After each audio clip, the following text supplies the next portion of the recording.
Hello everyone and welcome to the College Sports Beat. I'm Dave Yates.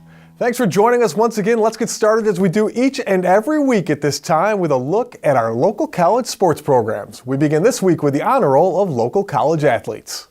In at number 3, it's Matt Gaspar of Fairport. In his first year with the Nazareth men's soccer team, he scored 2 goals in the Golden Flyers' 6-0 rout of Duville. Gaspar now has 3 goals in his first 4 college games. At number 2, Claire Dickerson of the U of R field hockey team. She had, well, a field day, scoring a hat trick in a 4-2 win over St. Mary's College of Maryland. Dickerson, a Pittsburgh Sutherland grad, has 6 goals in 4 games this year.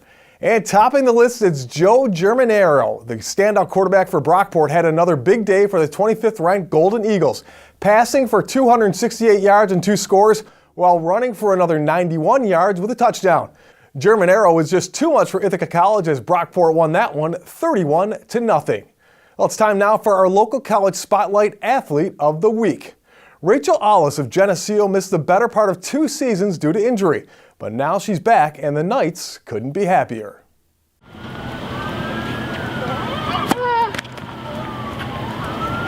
Geneseo senior Rachel Ollis learned a very valuable lesson the hard way over the last 2 years. Throughout her tennis career, she had never lost time to an injury. That changed when she went out with a foot injury as a sophomore. Then, her junior year, she broke her other foot. A frustrating couple of seasons, but there was a bright side, and her return to the court couldn't have been much better. Actually, it was extremely frustrating because it was 2 years because I broke one foot and then I had my other foot. So it was, you know what though, it was frustrating, but it actually turned into one of the greatest life lessons I've had. So I fell and it really put me at a low point. I was on crutches and couldn't walk, but I think that it took me falling to understand that how much I have to work hard and, do my therapy every single day for my foot. And I actually was able to play in our conference finals and my match won us the championship. And that was probably the best moment of my life. I wasn't expecting that, but, she put the work in and the athletic trainers did a great job. And, she basically was playing on one foot in the finals and she was able to pull it through. So it was great.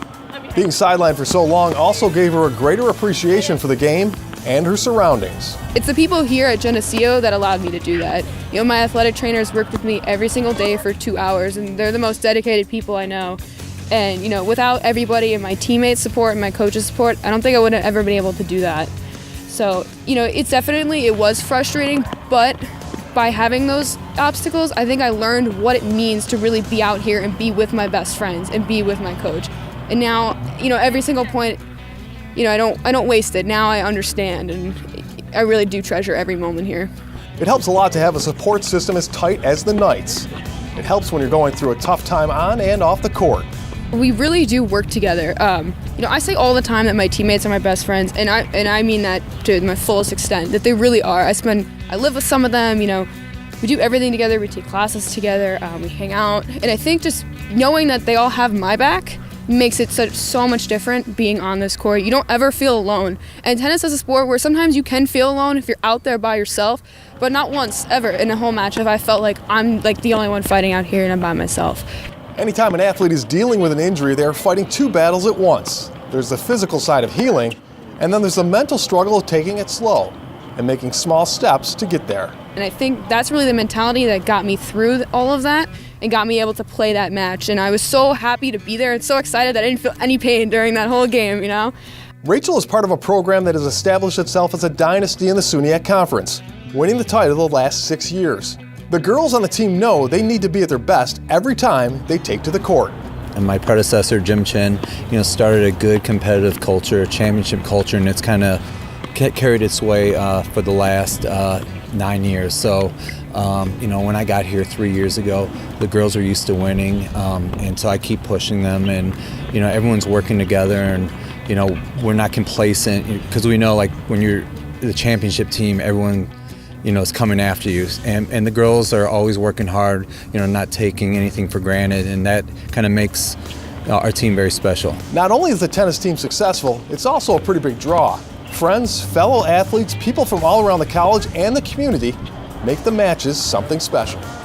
Yeah, we try to really get as many people out here as possible. We try to advertise the matches that we have at home. And today, President Battles came out here. We had Athletic Director Mooney, all of the athletic trainers, the men's basketball team, and all of our friends like outside of tennis too. So I think we do a good job at that. The atmosphere on our matches too really helped. The men's basketball team was all here for our game.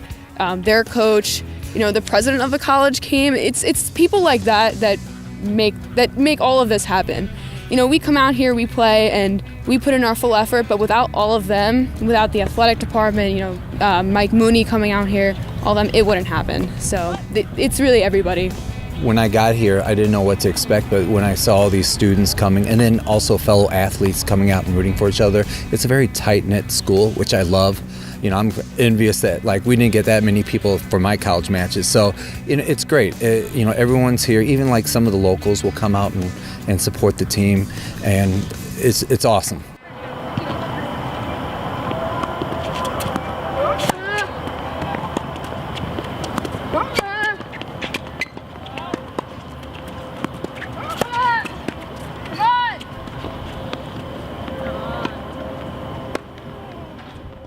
When we return, we check in with Bill Pucko and the College Sports Beat Notebook. And later on, Kim Burnson brings us our Scholar Athlete.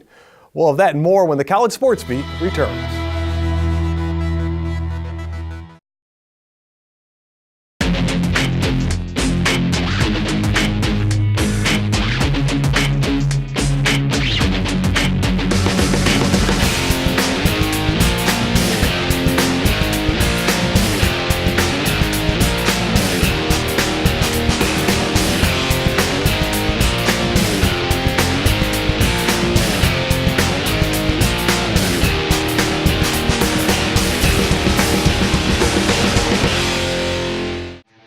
As we come back from break, here's a look at the Geneseo Athletes of the Week, brought to you by SUNY Geneseo.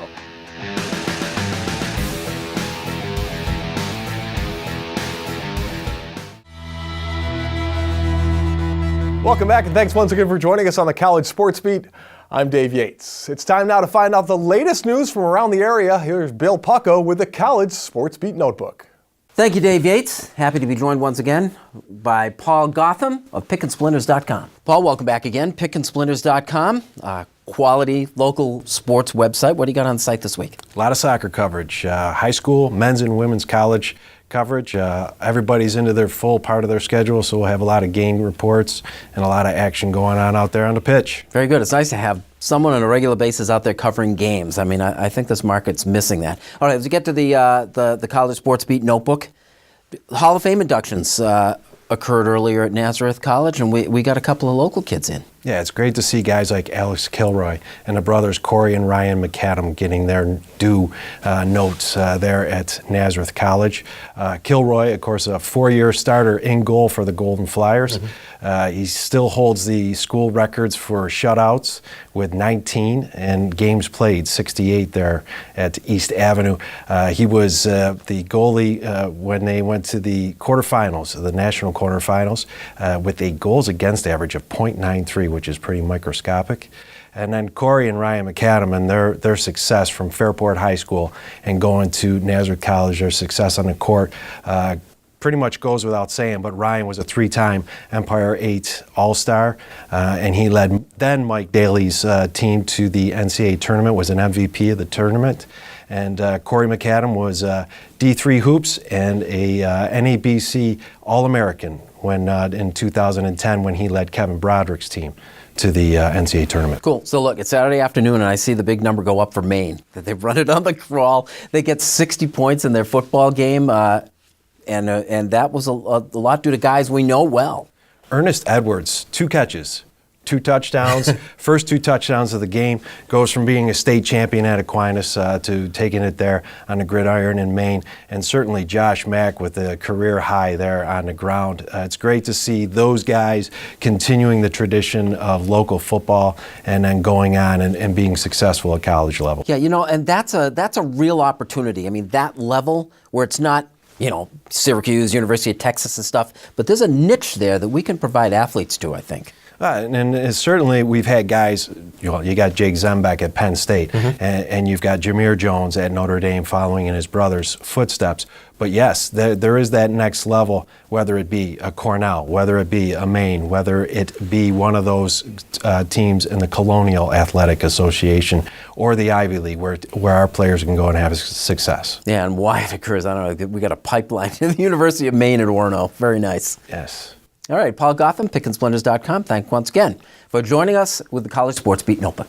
And here are some notes from around the area. MCC women's volleyball head coach Tara Jalen notched the 450th win of her career, part of a 5-game sweep for the Tribunes at Jefferson Community College at the Invitational Tournament there. Jalen, now in her 20th season, is a 5-time Coach of the Year and has led MCC to the postseason every season since 2000. This weekend was the second annual Hobart William Smith Grand Slam Tennis Tournament. It's a universal tennis rating event, part of a series of nationwide tournaments to determine individual scale for level of play from beginning level to world class. On Saturday, September 23rd, it is the Harry Anderson Cross Country Invitational at Roberts Wesleyan College. Brockport, Geneseo, Nazareth, and RIT are among the teams competing there. Both the Roberts men's and women's teams are preseason favorites to finish first in the ECC. And finally, congratulations to Anna Marcy of St. John Fisher College, who notched her 1,000th career kill for the Cardinals volleyball team. Marcy reached the milestone as part of a straight-set win over Penn State Barron. Marcy is a senior and is now 10th all-time at Fisher in kills. Thanks, Bill. Up next, we have our Scholar Athlete, and later on, a look at the men's soccer program at the U of R. We've got that and more when the College Sports Beat returns.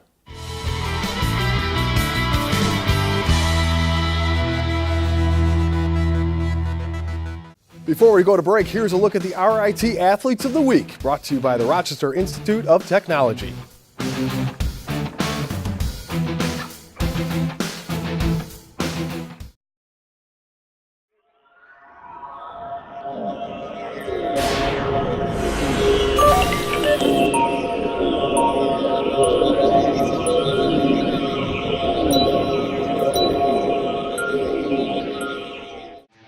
As we come back from break, here's a look at the SUNY Brockport Athletes of the Week, brought to you by the College at Brockport.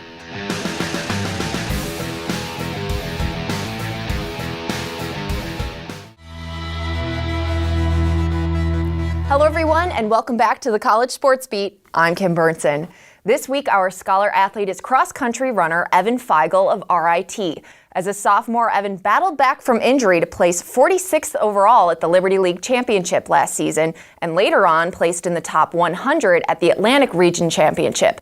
He was named to the all-academic team for maintaining a GPA above 3.3 and is pursuing a major in biomedical science. Congratulations to Evan Feigl, this week's College Sports Beat Scholar Athlete. Now here's Dave Yates with a look at how some Section 5 alums are doing at colleges outside of Rochester in a segment we call Postcards from College.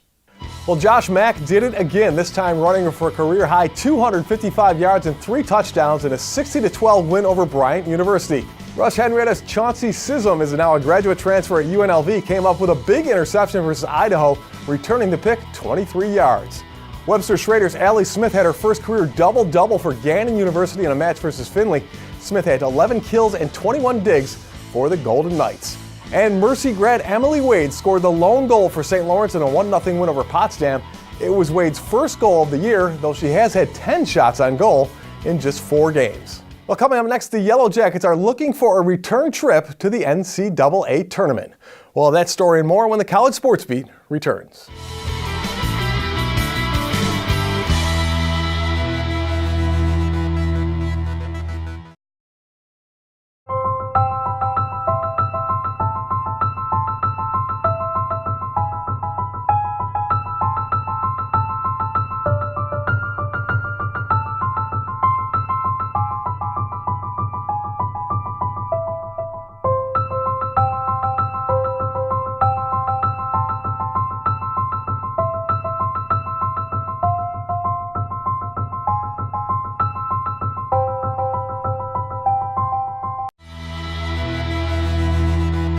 Welcome back. Thanks once again for joining us on the College Sports Beat. I'm Dave Yates. Here is our honor roll of local college teams. We start at number 3, St. John Fisher men's soccer. They remained unbeaten with a 4-0 win over Sarah Lawrence College. 4 different Cardinals scored: Tyler Randall, Joe Balls, Jack Gentile, and Matthew Kaiser. At number 2, the U of R women's volleyball team won their home invitational, going 4-0 over the 2-day event. Alara Kochak and Courtney Vidovich were both named to the all-tournament team. And topping the list, RIT women's soccer. They ran their mark to 3-0 with a 2-0 win over Farmingdale. Riley Yankovic scored both goals for the Tigers, and this is the first 3-0 start for RIT since 2010. Men's soccer at the U of R faces one of the tougher conference schedules in Division III, and despite that, still made it to the NCAA first round. And now they look to play beyond that. If it's soft, what are you going to do, Brendan? It's one of the toughest Division III conferences in the country, and the University of Rochester men's soccer team knows it all too well. There are no easy matchups for the Yellow Jackets and their UAA schedule, but they aim to set the bar even higher, coming off last season's NCAA tournament appearance. They were shut out by Eastern University 0-2 in the first round. And I think I speak on behalf of the whole team. It was a little bit disappointing to only make it to the first round. Put in a good performance in that game as a team, but a couple things went wrong, and unfortunately get knocked out first round. And that's kind of what we've made our case this year to fight back and push a little further. Last season it was obviously a tough year, not going as far as we wanted in the tournament. That just gives us more motivation to work on the things that didn't work last season and refine those little details and get better and make it farther this year. The team has a relatively even balance of lower and upperclassmen. It all starts with making expectations clear to the new guys. The upperclassmen have been great. They're terrific leaders. They're really good role models. They've brought the freshmen into the fold really quickly. The freshmen are eager to learn and willing to listen, and so it's been a nice balance between the classes so far this year, yeah. It's all about, passing on the responsibility. We lead by example. The upperclassmen and the freshmen sort of see that, and we also make them feel at home. We make them feel comfortable. How, as an upperclassman, have you helped bring in these younger guys who maybe don't know what it takes to be at this level? I think just making sure that everybody knows that this is a team game. You can't win a game without everybody putting in 110% effort, whether it's on the practice field, whether it's in the game, or even off the field. Just making sure that we're all representing our club or our school in the right way and just having fun at the same time and loving the game. Though the Yellow Jackets face a high level of competition all season long, they'll see a tricky last stretch of their schedule, ending the regular season with 3 conference road games. Yeah, so the college soccer season's obviously super condensed.